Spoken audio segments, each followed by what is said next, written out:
José Guilherme Melchior, tivemos Roberto Campos, a gente tivemos pensadores sim de direita no passado, embora esquecidos por boa parte dessa moçada aí que está chegando, então no tal do movimento conservador. Mas eu queria te perguntar o seguinte, o que acontece? Me permite, na verdade eles não são esquecidos, eles são sufocados pela espiral do silêncio. Perfeito. Eles são sufocados pela espiral do silêncio porque tudo aquilo que ameaça, simplesmente ameaça os interesses do globalismo, né? Esse que a gente costuma chamar de globalismo, essa também chamada nova ordem mundial, que é esse movimento de pessoas absurdamente ricas, influentes, que são simplesmente viciadas na sensação de poder que experimentam quando controlam tudo que ameaça os interesses dessa gente de manter isso, eles sufocam de uma forma sistemática, desumana, né? Eles controlam mídia, eles controlam editoras, eles controlam as grandes empresas, eles controlam as verbas, eles controlam os políticos porque eles elegem, toda aquela burocracia que existe em torno da eleição é justamente para impedir que surjam. Eles têm pessoas infiltradas no meio do que seria um movimento conservador para fingirem que são da nossa turma, são alavancados, inclusive eles terminam se sobressaindo não raro, tá? E para quê? Para nos atrapalhar, que é assim que eles controlam, né? E a coisa está muito séria, tudo que está acontecendo nos dias atuais, eu acredito que daqui uns 10 anos para diante vão se referir a esse ano de 2020 como o ano que não existiu realmente, né? E tudo porque eles perceberam que, apesar de tudo isso que eles fazem, de sufocar o pensamento que desmascara as mentiras e os engodos do globalismo, tá? Desmascara as ilusões que alguns chamam de matrix ou holograma psicopata, tá? Todas essas, apesar de tudo que eles fizeram durante todo esse tempo e de todo o poder que eles exercem, a verdade aflora. Ela é teimosa como a água, rio abaixo, fogo, montanha acima, né? A verdade aparece. E eu dizia lá atrás... É filha do tempo, né? É filha do tempo. E eu dizia lá atrás que as pessoas nos chamavam de louco quando nós começamos eu fazia muito ativismo social, eu presidi Rotary, fundei o Rotary Moinhos de Vento, participei em inúmeras atividades assistenciais. Eu me dei conta que eu estava enxugando gelo, porque enquanto eu estava atendendo pessoas que tinham carências, existia todo um mecanismo de manutenção dessa carência, porque nós, humanidade, já atingimos no início do século a tecnologia capaz e suficiente para proporcionar toda a população do planeta uma qualidade de vida superior a que nós, vamos dizer assim, uma classe média alta, dispomos.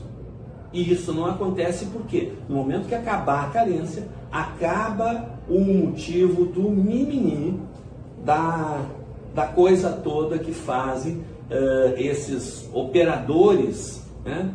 Que na verdade existe uma coisa que as pessoas não se dão conta, né? Nós estamos numa guerra de quinta geração, uma guerra de narrativas, onde não usam mais armas, né? Começou, guerra de primeira geração era com pedras, né? Paus improvisados, depois começa a propulsão, né? Lanças aperfeiçoadas para ir mais longe, flechas, depois vem armamento de fogo, né? Depois vem o armamento de fogo de repetição, vem a destruição em massa, né? Mas não, a guerra hoje não se ganha sem dar um tiro, só com a desinformação. Com a desinformação, porque as pessoas não se dão conta como é que funciona o processo de pensamento de comunicação. Quando nós estamos num paradoxo, nós ficamos incapacitados. E incapacitados, nós estamos indefesos. Quando nós sentimos medo, nós estamos incapacitados, porque o medo faz com que a nossa fisiologia canalize energia para o cérebro réptil, lutar ou fugir. E o fugir consiste justamente em criar uma imunidade cognitiva com relação àquilo. Então a pessoa não quer saber. Então, é tudo uma guerra de quinta geração. E fundamental numa guerra é você seguir, você seguir estratégias, né? Como o melhor manual de estratégia, não inventaram nada melhor ainda, é o Sun Tzu, a arte da guerra, né? Você precisa conhecer o inimigo. E quem é o nosso inimigo? O nosso inimigo são essas pessoas absurdamente ricas, né? Mas eles têm uma característica, tá? Eles têm uma mutação genética que a medicina chama de psicopatia, que não é uma doença, apesar de estar lá no Código Internacional de Doenças, tá? E também no DSM, né? Que é sobre os distúrbios mentais. A psicopatia não é uma doença, é uma característica genética, tá? Que faz com que a pessoa não tenha as 3 características que nos fazem humanos. Quais são essas 3 características que nos diferenciam como espécie, nos caracterizam e que nos trouxeram até aqui, que a base do conservadorismo são essas características. Nós temos um mecanismo praticamente automático, inconsciente, que a gente não se dá conta, embora ele seja feito no cérebro moderno, no chamado neocórtex, que é o juízo de valor. O juízo de valor é aquela análise que faz com que tudo que tu faz, e faz no sentido lato geral, que inclui até pensar, tudo que tu pensa, tá? Tudo que tu pensa passa por esse juízo de valor. O psicopata, esse mutante, ele não tem a característica da experiência emocional. E aí, como ele não tem experiência emocional, ele não tem remorso pelo que ele faz. E aí isso, junto com a falta de juízo de valor, torna ele um perigo nas decisões dele. Mas ele finge ter emoções, porque ele vê que nós, humanos, somos eu uso a expressão reféns das emoções, porque as emoções nos dominam. Tudo que a gente faz é baseado nas emoções, né? E eles usam as emoções para nos manipular, né? Simulam, né? Eles simulam as emoções. Ele mata a pessoa, vai no velório, ele chora, né? Ele chora e ainda diz, temos que descobrir esse assassino, e se possível ele já começa a botar a culpa em alguém que ele quer explodir. E eles têm uma facilidade de fazer isso, por quê? Porque como eles não têm experiência emocional, eles não são como nós, reféns das emoções. Você dá um teste para eles te dão a resposta correta, só que eles não usam a parte do juízo de valor, não tem atividade nenhuma, eles usam a parte racional, eles pensam como responder. Esse projeto começou há décadas e, aliás, quando se falava nesse projeto, a gente recebia uma tarjinha maluco, teoria da conspiração. A palavra teoria da conspiração, a palavra não expressão, ela foi criada em 1815, quando Rothschild and Gang fazem o que eu chamo o start do globalismo, seria lá, no golpe da Bolsa de Londres. Eles dão um golpe da Bolsa de Londres, um negócio que eles assumem o controle de toda a economia da Inglaterra, que era a maior economia do mundo, a maior frota do mundo, o maior poderio do mundo, e eles assumem o controle da economia, e a família real passa a ter que comer na mão deles. E aí eles até mudam o foco. Até então eles queriam acabar com as monarquias todas.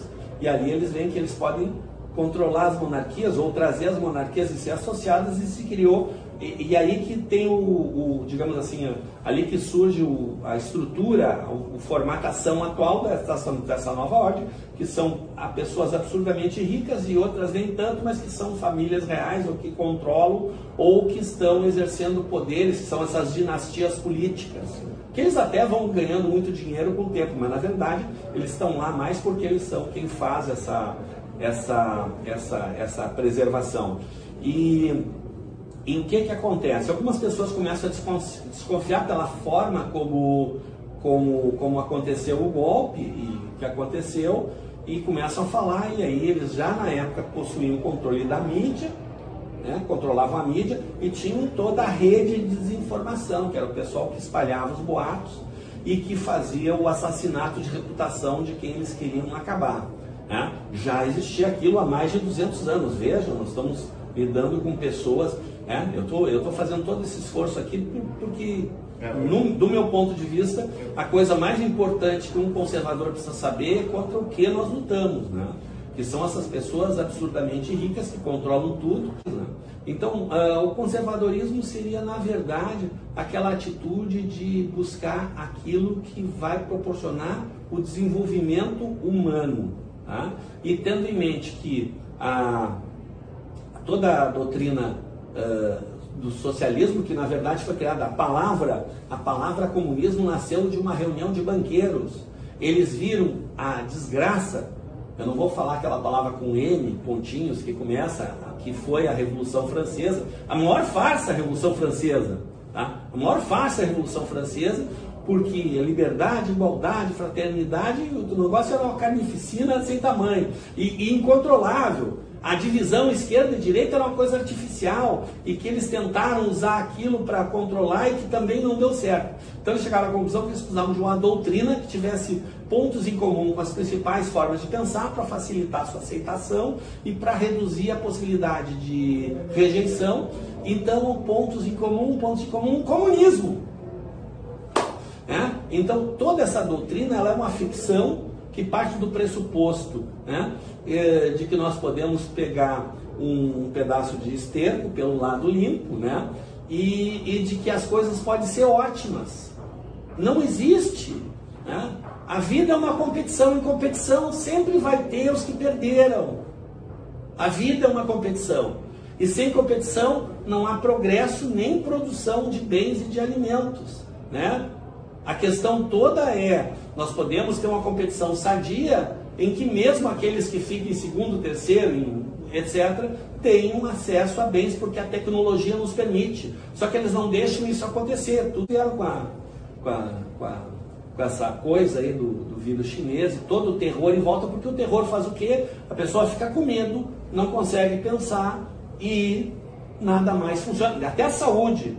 O medo, ele baixa a vibração e faz com que a pessoa pegue uma doença, tá?